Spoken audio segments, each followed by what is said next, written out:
नमस्कार साथियों, मैं हूं Kumar Gaurav, star education official में आप सभी का स्वागत है डेली करंट अफेयर के अंदर।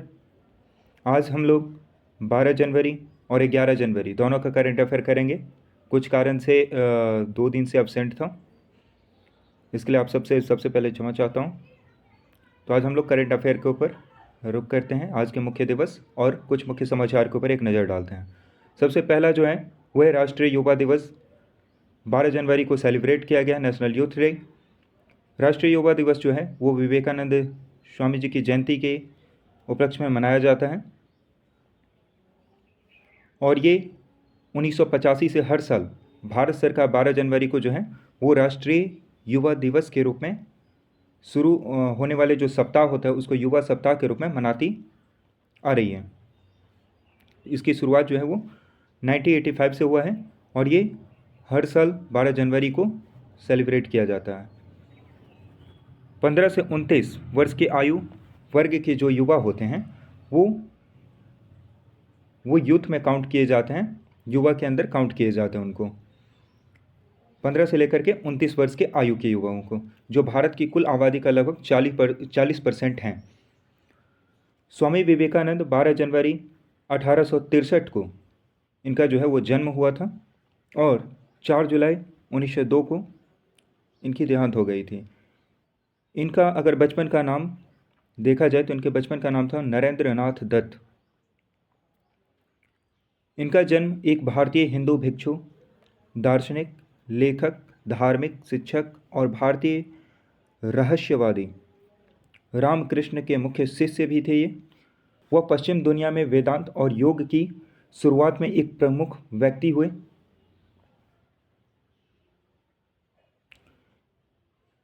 इनको वेस्टर्न वर्ल्ड में जो है बहुत ज़्यादा सुना भी जाता था।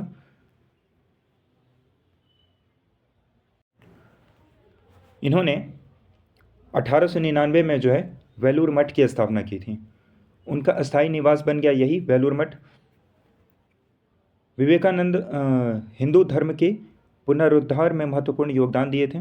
इनकी आधुनिक प्रासंगिकता को अगर देखा जाए तो इन्होंने नकारात्मक रूढ़ियों का मुकाबला करने का लक्ष्य रखा। हिंदू धर्म को एक तर्कसंगत और सार्वभौमिक आध्यात्मिक मार्ग के रूप में चित्रित किया। विशेष रूप से 1893 में शिकागो में विश्व धर्म संसद में इन्होंने भाषण दिया था।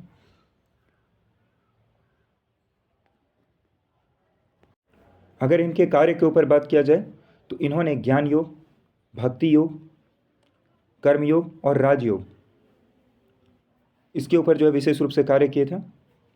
युवा दिवस के अवसर पर प्रधानमंत्री श्री नरेंद्र मोदी नई दिल्ली में जो है विकसित भारत यंग लीडर्स डायलॉग 2026 के समापन सत्र में भाग लेंगे।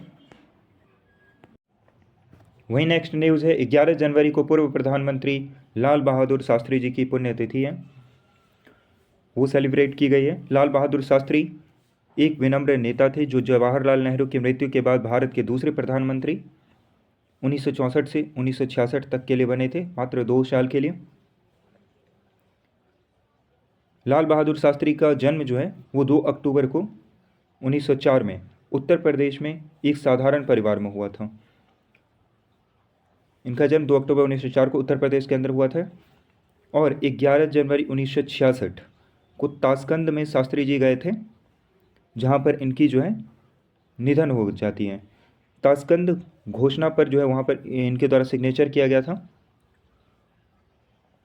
ताशकंद घोषणा पत्र जनवरी 1966 में भारत और पाकिस्तान के बीच जो हस्ताक्षर किए गए थे, इसका उद्देश्य शांति बहाल करना और 1965 के भारत पाक युद्ध से उत्पन्न मुद्दों को हल करना था, आपसी समझ को बढ़ावा देना था। इसको लेकर के वो ताशकंद गए थे और वहाँ पर इनकी जो है मृत्यु हो जाती है। 1930 में जो सविनय अवज्ञा आंदोलन हुआ था, उनके अंदर भी शास्त्री जी ने सक्रिय भागीदारी निभाई थी और इनके द्वारा जो दिए गए नारे थे वो थे जय जवान जय किसान। अगर आपसे पूछा जाए कि जय जवान जय किसान किनका नारा है तो ये इन्हीं का नारा है।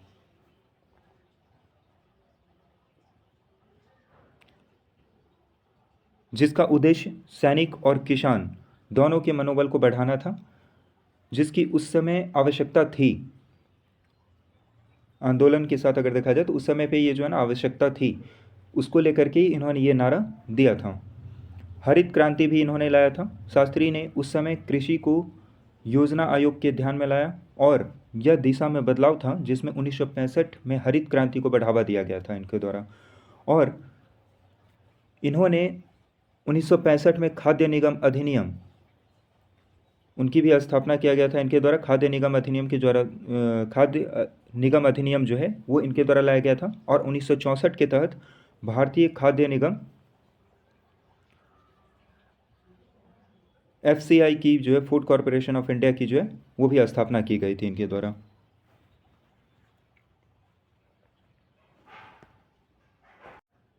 नेक्स्ट न्यूज़ है आपका 11 जनवरी को राष्ट्रीय मानव तस्करी जागरूकता दिवस, इसको सेलिब्रेट किया जा रहा है। ये जो है 2007 में अमेरिकी कांग्रेस ने 11 जनवरी को राष्ट्रीय मानव तस्करी जागरूकता दिवस के रूप में नामित किया, याद रखेंगे इसको। ये 2007 में अमेरिकी कांग्रेस के द्वारा जो है वो लाया गया है।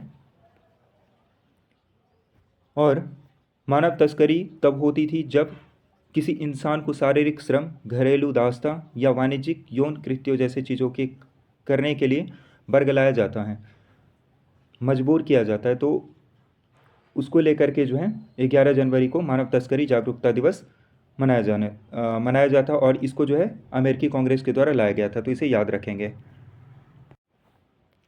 वही नेक्स्ट न्यूज़ है आपका न्यायमूर्ति रेवती मोहिते डेरे, इनका नाम याद रखिएगा। रेवती मोहिते डेरे ये जो है मेघालय की पहली महिला मुख्य न्यायाधीश बनी है। ये पहली महिला मुख्य न्यायाधीश हैं, याद रखेंगे। इससे पहले कोई भी महिला मुख्य न्यायाधीश जो है वो नहीं था मेघालय के अंदर। न्यायमूर्ति रेवती मोहिते डेरे ने मेघालय उच्च न्यायालय की पहली मुख्य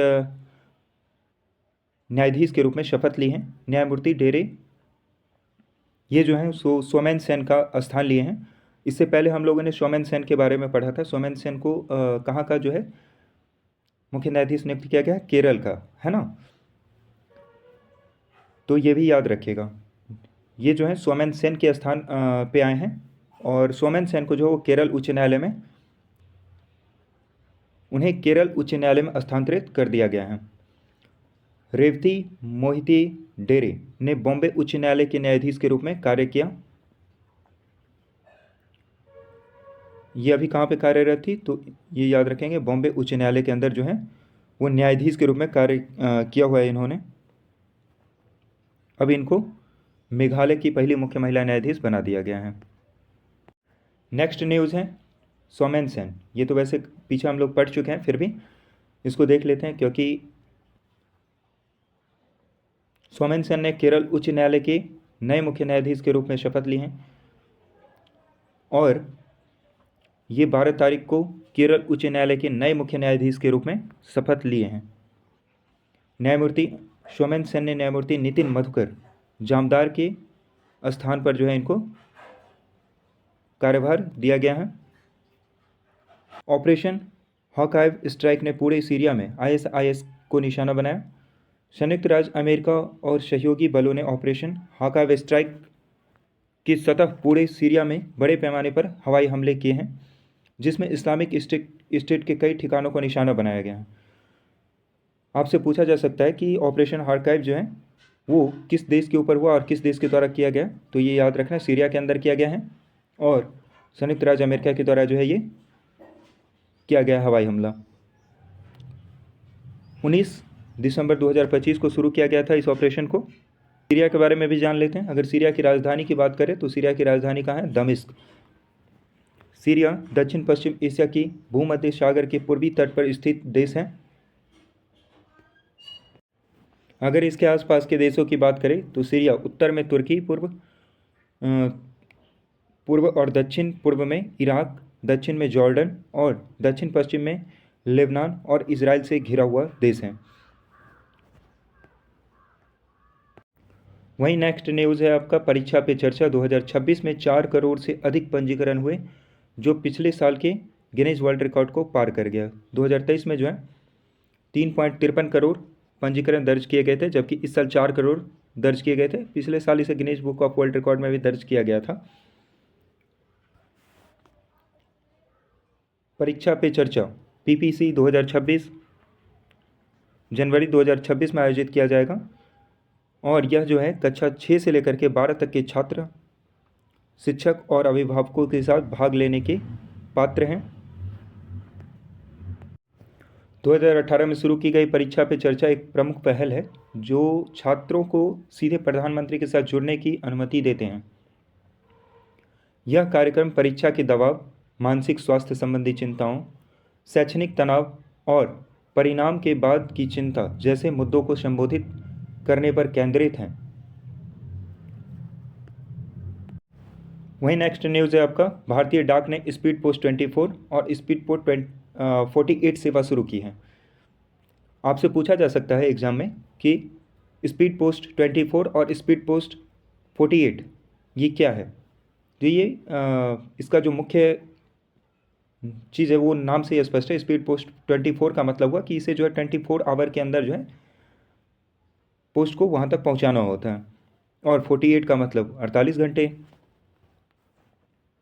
केंद्रीय संचार मंत्री ज्योतिरादित्य सिंधिया ने 2 नई भारतीय डाक सेवाओं स्पीड पोस्ट 24 और स्पीड पोस्ट 48 की घोषणा की है, जो 24 और 48 घंटों के भीतर डिलीवरी सुनिश्चित करेगी।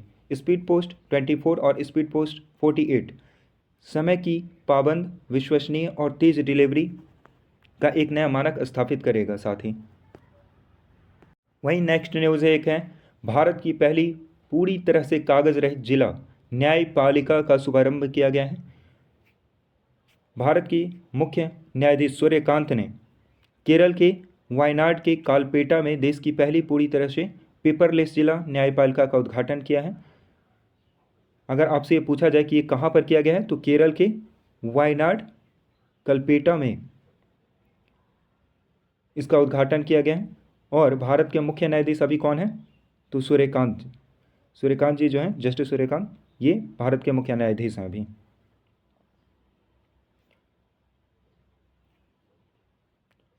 पहली बार एक संपूर्ण जिला अदालत प्रणाली एंड टू एंड डिजिटल कागज में स्थानांतरित हो गई है।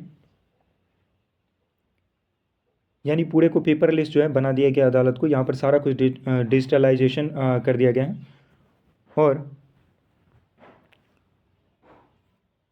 जो न्याय तक पहुँच में परिवर्तनकारी बदलाव का संकेत देता है। कलपेटा जिला जो है, यहाँ पर ये चीज़ किया गया है। कलपेटा जिले की सभी अदालत अब पूरी तरह से डिजिटल रूप से काम करती हैं, जिसमें इलेक्ट्रॉनिक फाइलिंग, डिजिटल जांच और केरल उच्च न्यायालय द्वारा इन हाउस विकसित जिला न्यायालय केस मैनेजमेंट सिस्टम के माध्यम से तत्काल पहुँच है। वहीं नेक्स्ट न्यूज़ है आपका, जोहानपुरा स्पुत, इसे हम लोगों ने पिछले डे में भी किया है करंट अफेयर सेशन के अंदर। ये बेसिकली कश्मीर के बारामूला में जोहानपुरा में 2000 साल पुराने बौद्ध स्तूपों और मठ परिसर जो कुषाण काल के हैं, उनको वैज्ञानिक रूप से खुदाई की गई है। जोहानपुरा स्थल पर एक बड़ा छान योग का बौद्ध परिसर है, जिसमें कई स्तूप, अपसाइडल चैत्य यानी प्रार्थना कक्ष देखे गए हैं, विहार यानी कि बिच्चों निवास और शहरी प्रकार की जो है बस्तियां और कलाकृति शामिल हैं।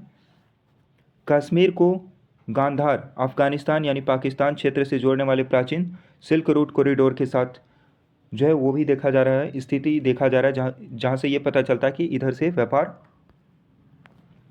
होता था। अगर इसकी थोड़ा बहुत हिस्ट्री की बात किया जाए तो यह स्थल कुषाण काल यानी 3वीं शताब्दी ईसा का है। इस काल में कनिष्क और हुविस्क, ये याद रखेंगे, इस काल में जो है कनिष्क और हुविस्क जैसे शासकों के अधीन कश्मीर बौद्ध शिक्षा का एक प्रमुख केंद्र था। कश्मीर में बौद्ध धर्म की शुरुआत अशोक के शासनकाल में यानी 3वीं शताब्दी ईसा पूर्व में हुआ। और वहीं महायान, यहाँ पर जो है मैंने बताया था कि बौद्ध धर्म के अंदर जो है दो कैटेगरी है, एक होता है महायान और एक होता है हीनायान। तो महायान बौद्ध धर्म के माध्यम से यह फला फूला, जो बाद में मध्य एशिया और चीन तक फैल गया। जैनपोड़ा संभवतः गांधार बौद्ध नेटवर्क का हिस्सा था, जो मठों, व्यापार मार्गों और शिक्षा केंद्रों की एक अंतर क्षेत्रीय प्रणाली थी। वहीं नेक्स्ट न्यूज़ है आपका, बराक नदी जल क्षेत्र को फिर से जो है जीवंत करने के लिए PRA पहल शुरू की गई है। PRA यानी सहभागी ग्रामीण मूल्यांकन अभ्यास शुरू किया गया है। यहाँ पे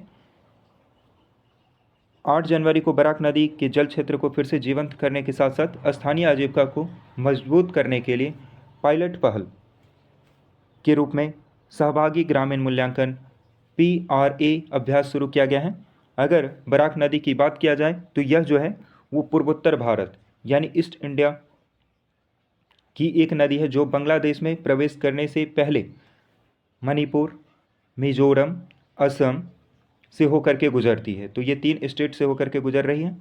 बांग्लादेश में एंटर करने से पहले इनका नाम याद रखिएगा। यह ब्रह्मपुत्र के बाद जो है पूर्वोत्तर भारत की दूसरी सबसे बड़ी नदी है। ब्रह्मपुत्र के बाद दूसरी सबसे बड़ी नदी है, उसका नाम है बराक।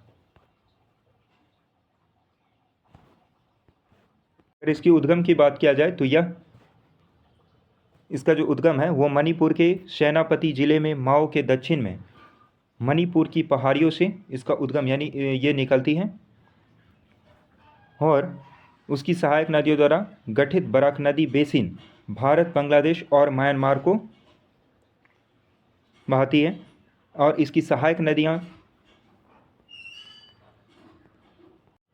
इसकी जो सहायक नदियाँ हैं वह है बराक की कुछ प्रमुख सहायक नदियाँ, जिसमें है जीरी, चीरी, मोद्रा, जटिंगा, हारंग, धलेश्वरी, शिंगला, लोंगई, शोनाई और काटखाल।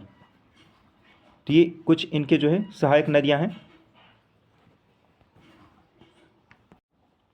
वहीं नेक्स्ट न्यूज़ है आपका, गुजरात के मुख्यमंत्री ने कैंसर की शीघ्र जांच के लिए जो है आशा वैन का जो है उद्घाटन किया है। अभी जो फिलहाल में गुजरात के मुख्यमंत्री हुए भूपेंद्र पटेल, उन्होंने गांधीनगर में एक मोबाइल कैंसर स्क्रीनिंग यूनिट यानी आशा वैन का उद्घाटन किया, जिसका उद्देश्य कैंसर का शीघ्र पता लगाना और निदान करना है। आशा वैन अति आधुनिक चिकित्सा तकनीकी से लैस हैं, जिसमें EVA प्रो डायग्नोस्टिक्स, एक मैमोग्राफी यूनिट और विशेषज्ञ टेली कंसल्टेशन सुविधाएं शामिल हैं। यह मौके पर कई जानलेवा बीमारियों की जांच और निदान करने में सक्षम है। वहीं नेक्स्ट न्यूज़ है, भारत सरकार 2026 तक व्हीकल टू व्हीकल तकनीकी शुरू करेगा। भारत सरकार सड़क दुर्घटनाओं को कम करने के लिए जो है 2026 के अंत तक जो है वाहन से वाहन यानी व्हीकल टू व्हीकल पहल को शुरू करने वाली है, तकनीक को शुरू करने वाली है। व्हीकल टू व्हीकल तकनीक है क्या, अगर हम इसे जानें तो ये एक वायरलेस सिस्टम है जो वाहनों को मोबाइल नेटवर्क के बिना वास्तविक समय में आसपास के वाहनों के साथ सीधे डाटा का आदान प्रदान करने में सक्षम बनाता है इसको। और अगर इसका उद्देश्य क्या बात किया जाए कि वास्तविक समय में अलर्ट के माध्यम से टकराव और ढेर को रोक सकते हैं और अंधे स्थानों और कम दृश्यता जैसे छिपे हुए स्थिर कोहरे से ढके वाहन में सुरक्षा सुधार करेंगे। यह काम किस प्रकार करता है, प्रत्येक वाहन को सिग्नल भेजना प्राप्त करने के लिए एक सिम जैसा उपकरण मिलता है।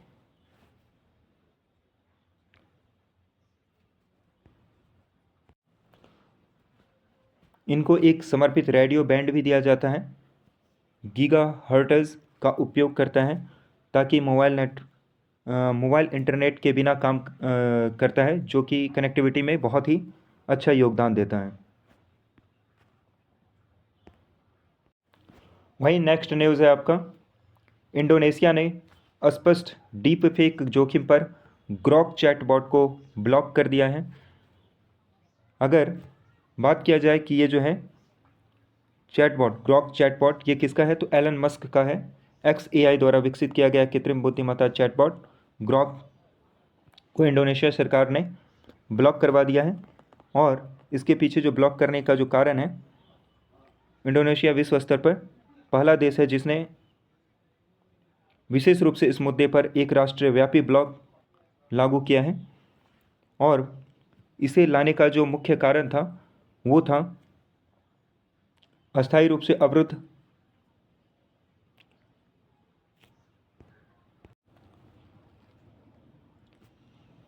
ये जो है गैर सहमति वाली डीप फेक इमेजनरी बनाने की क्षमता के बारे में गंभीर चिंताओं का हवाला दिया गया है इनके द्वारा और उसके बाद इनको जो है ब्लॉक कर दिया गया है।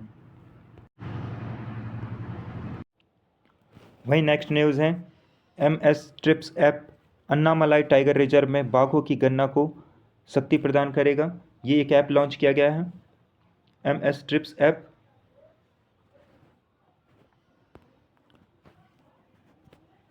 इस ऐप के द्वारा जो है वो जो वन कर्मचारी बाघों के लिए उन्नत निगरानी प्रणाली, गहन सुरक्षा और पारिस्थितिकी स्थिति का यानी जो वन्य जीव हैं जो अन्नामलाई टाइगर रिजर्व में बाघ और अन्य जंगली जानवर है उनकी गणना में इनको शामिल किया जाएगा। इनका नाम याद रखना बहुत ही ज़रूरी है इस ऐप का, MS ट्रिप्स ऐप इनका नाम है। आप लोग कमेंट बॉक्स में मुझे ये बताएंगे कि ये जो अन्नामलाई टाइगर रिजर्व है ये किस राज्य में है।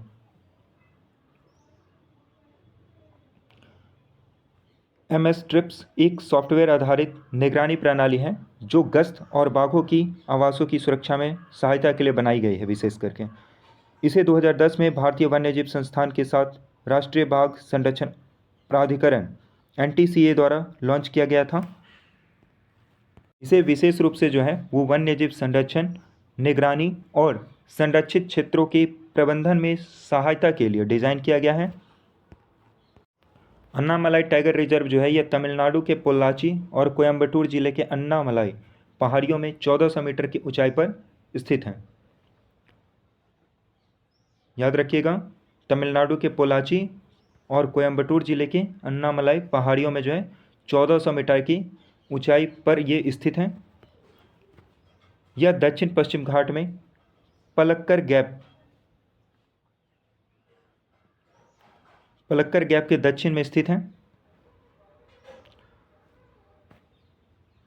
परम्बिकुलम टाइगर रिजर्व चिन्नार वन्यजीव अभयारण्य और दक्षिण पश्चिम दिशा में एराविकुलम राष्ट्रीय उद्यान से ये घिरा हुआ है। पराविकुलम टाइगर रिजर्व, चिन्नार वन्यजीव अभयारण्य और एराविकुलम राष्ट्रीय उद्यान ये भी यहाँ पर है और इससे ये घिरा हुआ है। यह 6 स्वदेशी समुदायों द्वारा बसा हुआ है, अर्थात ये जो 6 समुदाय हैं वो हैं कादर, मुदुवर, मलाशर, मल्लाई मलाशैर, एरावलार और पुलायार।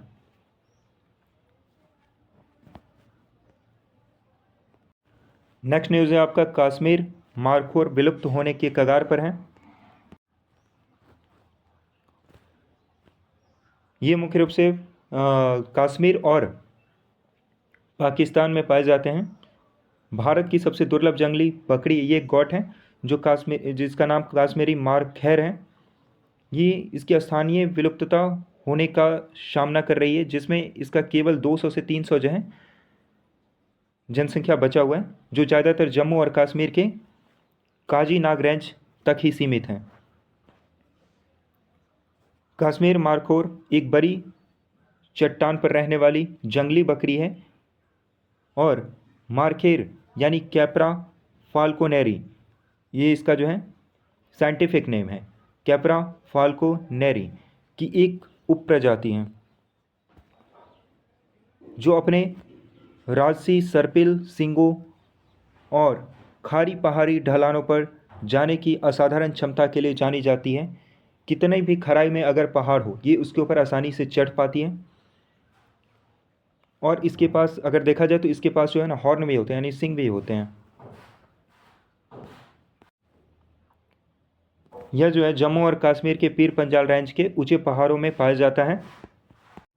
वहीं नेक्स्ट न्यूज़ है आपका रेलवे मंत्री अश्विनी वैष्णव ने नई दिल्ली में 70वां अति विशिष्ट रेलवे सेवा पुरस्कार 2025 प्रदान किया है। अब ये अवार्ड सेक्शन से रिलेटेड है। ये 17th एडिशन है। इस पुरस्कार का याद रखेंगे, रेलवे के द्वारा दिया जा रहा है। विशिष्ट रेल सेवा पुरस्कार 2025 से सम्मानित किया गया भारतीय रेलवे को। अति विशिष्ट रेलवे सेवा पुरस्कार 2025 के लिए कुल 100 पुरस्कार विजेताओं को चयन किया गया था। तो इसमें से हमें 100 पुरस्कार विजेताओं का नाम याद रखना ज़रूरी नहीं है, क्योंकि नाम तो हमसे पूछा नहीं जाएगा, ये पुरस्कार के बारे में पूछा जा सकता है। अति विशिष्ट रेल सेवा पुरस्कार भारतीय रेल के सर्वोच्च सेवा पुरस्कारों में से एक हैं।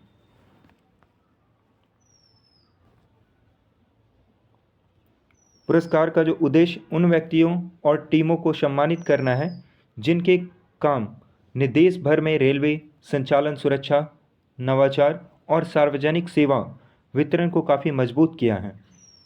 ऐसे लोगों को जो है ये पुरस्कार से सम्मानित किया जाना है। पुरस्कार समारोह 9 जनवरी को India international convention and expo centre नई दिल्ली में आयोजित किया गया था। अगर इसके अंदर बात किया जाए कौन कौन व्यक्ति शामिल थे, तो इसमें जो पुरस्कार विजेताओं में वो कर्मी शामिल हैं जिन्होंने महाकुंभ जैसे बड़े पैमाने पर आयोजन के दौरान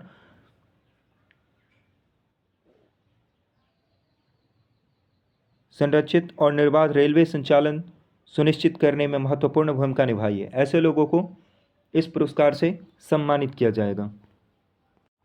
वहीं पर नेक्स्ट न्यूज़ है आपका उत्तराखंड पुलिस, यानी ICJS 2.0 रैंकिंग में सबसे ऊपर महाकुंभ की भूमिका के लिए इनको जो है SDRF की सराहना की गई है। ICJS यानी inter operable criminal justice system 2.0 राष्ट्रीय रैंकिंग दिया गया है इसको। ये सबसे ऊपर प्रथम आए हैं इस रैंकिंग में। इसका जो काम होता है मुख्य रूप से वो किसी भी तरीके का क्रिमिनल एक्टिविटी जो होता है या फिर किसी भी तरीके का जो ब्लास्ट वगैरह करवा लेते हैं खुद के साथ जा कर के किसी भी फंक्शंस वगैरह में, उसको काउंटर करना होता है। ICJS 2.0 की नवीन रैंकिंग में उत्तराखंड 93.46 रैंक के साथ पहले स्थान पर आए हैं। उसके बाद हरियाणा 93.41 और असम को 93.16 के साथ तीसरे स्थान पर रखा गया है। उत्तराखंड पुलिस को 2 प्रमुख उपलब्धियां ICJS यानी inter operable criminal justice system 2.0 राष्ट्रीय रैंकिंग में पहला स्थान हासिल करना और प्रयागराज महाकुंभ 2025 के दौरान उत्तराखंड राज्य आपदा प्रतिक्रिया बल यानी SDRF का अनुकरणीय प्रदर्शन के लिए जो है। वहीं नेक्स्ट अवार्ड सेक्शन से एक न्यूज़ है, यूपी पुलिस ने Mahakumbh ICC social media centre के लिए स्कॉच पुरस्कार जीता है। स्कॉच पुरस्कार यूपी पुलिस को दिया गया है महाकुंभ मेला के अंदर जो है सोशल मीडिया सेंटर के लिए जो इन्होंने ये अवार्ड को अचीव करा है। उत्तर प्रदेश पुलिस को महाकुंभ 2025 के दौरान स्थापित integrated command and control centre ICCC और UP police social media centre की अभिनव मेटा सुसाइडल अलर्ट पहल के लिए, सुसाइडल अलर्ट यानी मेले के अंदर किसी भी तरीके का जो है विस्फोट ना हो, नई दिल्ली में आयोजित 105वें स्कॉच शिखर सम्मेलन में स्कॉच अवार्ड 2025-025 गोल्ड श्रेणी में से सम्मानित किया गया है। तो यूपी पुलिस को ये सम्मान दिया गया है, इसे याद रखेंगे। स्कॉच सम्मान, स्कॉच अवार्ड से इनको जो है सम्मानित किया गया है। इस वर्ष के शिखर सम्मेलन का विषय जो रखा गया था, इसका जो थीम रखा गया था वो था विकसित भारत का शासन। वहीं नेक्स्ट न्यूज़ है, अस्त्रम परियोजना ने अस्थायी यातायात प्रबंधन के लिए स्कॉच पुरस्कार जीता है। स्कॉच पुरस्कार जो है वो अस्त्रम परियोजना को भी दिया गया है और उनके अस्थायी यातायात प्रबंधन के लिए ये चीज़ दिया गया है। Project Astram action intelligence for sustainable traffic management इसका पूरा नाम होता है। ये NTR जिला आंध्र प्रदेश के पुलिस आयुक्त SV राजशेखर बाबू द्वारा परिकल्पित एक नागरिक केंद्रित यातायात प्रबंधन पहल ने पुलिस और सुरक्षा के तहत स्वर्ण श्रेणी में स्कॉच पुरस्कार 2025 जीता है, जिसने शासन और सार्वजनिक सेवा वितरण में उत्कृष्टता के लिए राष्ट्रीय मान्यता अर्जित की है। आज के न्यूज़ से जुड़े हुए कुछ प्रमुख ऑब्जेक्टिव क्वेश्चन व एमसी क्वेश्चन कर लेते, जो कि आपके एग्जाम के लिए बहुत ही महत्वपूर्ण है। सबसे पहला क्वेश्चन है, ऑपरेशन हॉकआई स्ट्राइक जो हाल ही में खबरों में था, किससे जुड़ा हुआ है? ऑप्शन ए, लाल सागर में नौसेना नाकाबंदी अभियान। ऑप्शन बी, सीरिया में इस्लामिक स्टेट के खिलाफ उसके ठिकानों के खिलाफ बड़े पैमाने पर हवाई हमले। ऑप्शन सी, अफगानिस्तान में शांति स्थापना अभियान। ऑप्शन डी, आतंकवादी नेटवर्क के खिलाफ साइबर युद्ध संचालन।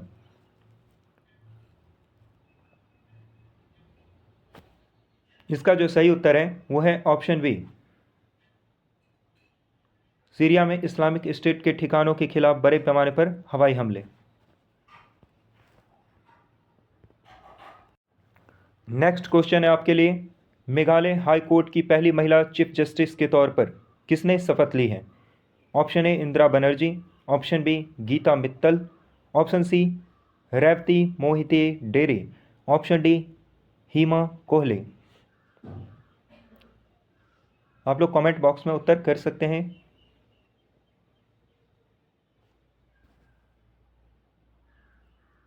इसका जो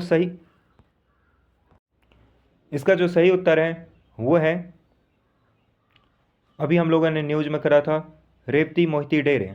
इनको जो है मेघालय हाई कोर्ट की पहली महिला चीफ जस्टिस के तौर पर शपथ दिलाया गया है। ये क्वेश्चन आपके होमवर्क के लिए, आज 2 क्वेश्चन आप लोगों को होमवर्क में दिया जाएगा। क्वेश्चन नंबर 3, बांग्लादेश में प्रवेश करने से पहले जो है बराक नदी निम्नलिखित में से किस भारतीय राज्य से होकर गुजरती है? हम लोगों ने इसे अभी न्यूज़ में पढ़ा था। इसका उत्तर आप लोग कमेंट बॉक्स में करेंगे। Option A, Manipur, Mizoram, Assam. B, Assam, Nagaland, Tripura. Option C, Arunachal Pradesh, Assam, Tripura. Option D, Manipur, Nagaland, Assam. और एक क्वेश्चन इसे भी आप लोग कमेंट बॉक्स में करेंगे, कैंसर का जल्दी पता लगाने और निदान के लिए शुरू की गई mobile cancer screening unit Asha van किस राज्य ने लॉन्च किया है? Option A, Maharashtra. B, Rajasthan. C, Madhya Pradesh. D, Gujarat. ये 2 क्वेश्चन आप लोगों के लिए होमवर्क के तौर पे हैं। आप लोग इसका आंसर कमेंट बॉक्स में देंगे। साथियों, डेली करेंट अफेयर के महत्वपूर्ण क्वेश्चन यहाँ से हर रोज़ लिया जाता है। अगर आप चैनल पर नए हैं तो चैनल को सब्सक्राइब कर लें और अपने साथियों के साथ साझा कर लें, और अगर पहले से हैं तो लाइक कर दें। और किसी भी तरीके का कोई भी क्वेरी हो तो आप मुझे कमेंट बॉक्स में पूछ सकते हैं। यहाँ पर पॉलिटी का जो है वो क्लास स्टार्ट किया जाएगा, जिसमें पूरे पॉलिटी हम लक्ष्मीकांत करवाया जाएगा सारे एग्ज़ाम के पॉइंट ऑफ व्यू से। जिसमें आप कोई भी एग्ज़ाम दे रहे हो, चाहे वो दरोगा हो, बीएसएससी हो, या कोई भी टीचर से रिलेटेड एग्ज़ाम हो, ब्लॉक लेवल पे एग्ज़ाम हो, उस सारे का जो है कवर होगा इसके अंदर। लेकिन साथियों, ये तब होगा जब आप लोग मेरे सब्सक्राइबर को बढ़ाएंगे और कम से कम 500 प्लस ले जाएंगे। 350 के आसपास हैं। आप लोगों के एक सहयोग से हमें जो है थोड़ा मोटिवेशन मिलता है, तो कृपया करके सब्सक्राइब करते ही जाइएगा। आज के लिए इतना ही, धन्यवाद। मिलते हैं फिर